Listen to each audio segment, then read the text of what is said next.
Up next here, we have, again, percents versus absolute dollar amounts, or absolute, in this case, people amounts. So again, we're getting back to the idea we've been playing with pretty much all throughout this chapter, the difference between absolute change and percent change, that they both are useful information, but they tell us slightly different things. So here we have the number of non-Hispanics in the United States is expected to decline between 2010 and 2050. And then here we have a graph 2010 versus the prediction in 2050. So 2010, we had the United States had about 16% Hispanic population, 84% non-Hispanic. 2050 projection is that the Hispanic population is going to be, as a percentage, double roughly from what it was in 2010, and so the non-Hispanic is going to drop. And then we have question 5 here, says the population in 2010 of the United States was about 310 million people. In 2050, we're expecting a population of about 439 million. So we want to estimate the number of Hispanic and non-Hispanic Americans at each time.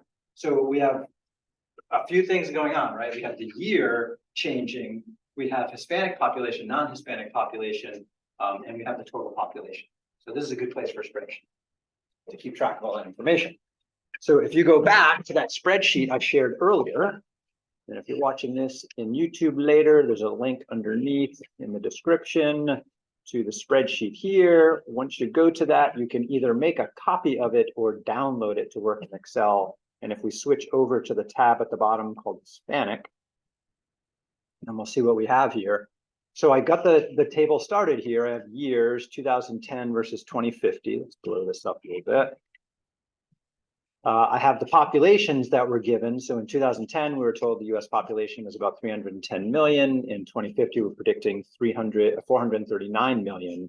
And then the percentages for 2010, Hispanic percentage is 16%, non-Hispanic is 84%. So what we just want to do is calculate the rough number of Hispanic residents and non-Hispanic residents. So that's just going to be a multiplication here. So in the number of Hispanics, we're just going to do an equals to do the calculation. And then Google is suggesting for me, hey, why don't you multiply those two numbers? That's just what I want. If your version of Google or Excel doesn't suggest that, then just simply click on the Hispanic percentage in that row and then asterisk to multiply by the population. And we're going to do the same calculation below, and my guess is Google is going to suggest I do that. So if your spreadsheet does suggest autofilling down, do it. If yours doesn't, then you can simply click back on the calculation we just did, then point to the bottom right corner, then click and fill down. All right, so I'm getting the Hispanic population in the United States in 2010 was about 49, almost 50 million people, and non-Hispanic was about 131 million people, almost 132 million people. Questions? Good on that? Same thing over here, except we have a different percentage to use. So for non-Hispanics, we're going to equals for calculation, and then we want to take the percentage times the original population, so way over here in column B. So in my spreadsheet, I have E2 times B2. Enter, fill down. Here in Excel, click back on the formula, point to the bottom right corner and fill down. And so hopefully you're getting about 260 million for 2010, and then 300 million in 2050. All right, so let's just think about these numbers for a minute, and I'm going to insert a row in between just for fun, because separating the numbers looks better on my eyes here. So Hispanics went up from 16% to 30%. In actual people, Hispanics went from about 50 million people to 132 million people, right, from 2010 to 2050. For the non-Hispanic, the percentage, 84% drop, is predicted to drop to 70%. But notice there's still an increase in the number of non-Hispanic people, right? So the number of non-Hispanic people went up, but it didn't go up as much as Hispanic, so the relative percent went down. And that kind of thing happens all the time. We've seen that in other circumstances too.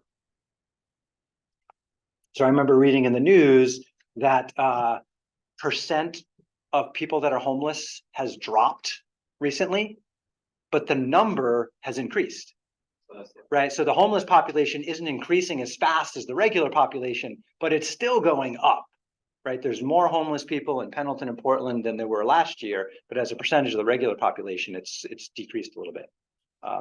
So we have two different statistics there that kind of tell two different things, but it's really the same story, right? Homelessness is still a problem, but as a percentage, there's fewer.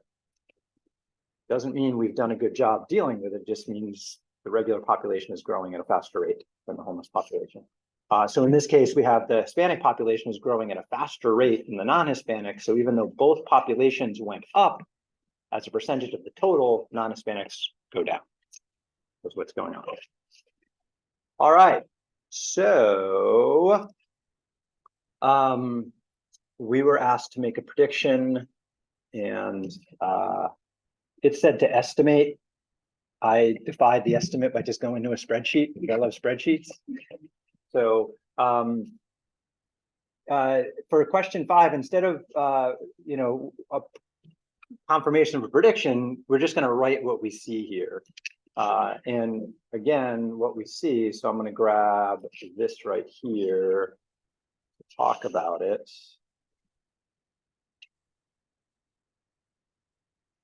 I'm just going to stick it over the top there.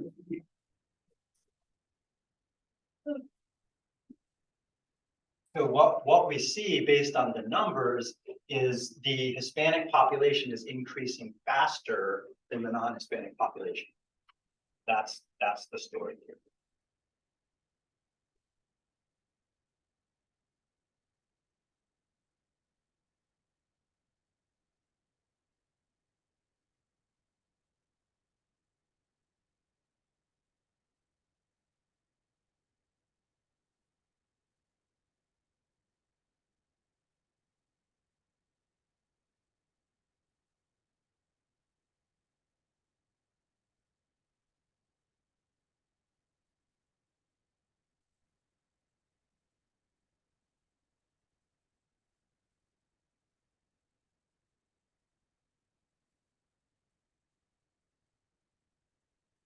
And then now I kind of cheated by pasting in my spreadsheet right there. So underneath, you should write down the Hispanic populations for 2010, 2050, and so basically summarize these columns below on your worksheet.